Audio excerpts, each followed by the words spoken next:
coolant's full, my reservoir is full, so I'm not losing coolant. I don't have a leak anywhere that's causing me to overheat. So I have to see if changing my fans and radiator will help, and I'll be doing a video of that here shortly. Temperature's still going up, and it seems to go up higher driving on the streets, probably because there's less air going through the radiator. It's gone up to 231 degrees already, which my check light comes on, and that must be where my warning's at for my check light to come on.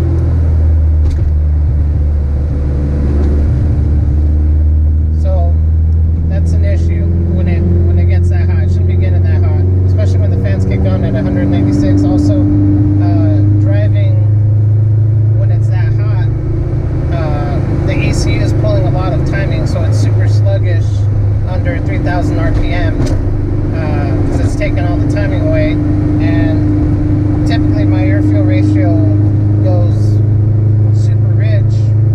I don't know why on the app it doesn't show my AFRs. It's either right there or it's 10.7. It doesn't fluctuate like everything else. So we'll see. I don't know if you guys know why. Do I need to replace my O2 sensor, or I mean, eventually I plan on doing a wideband, AM wideband, so I could physically see it. But that's it. I'll probably turn it back on when this gets hotter, because I'm about to hop off the freeway here shortly.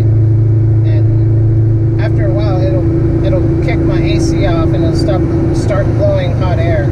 And that's what made me start looking into why my AC keeps turning off. And I'm pretty sure it's because of this, because my engine coolant temperature is getting too high.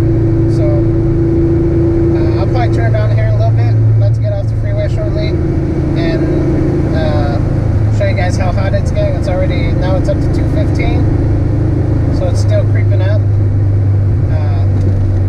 But I'll let you guys know.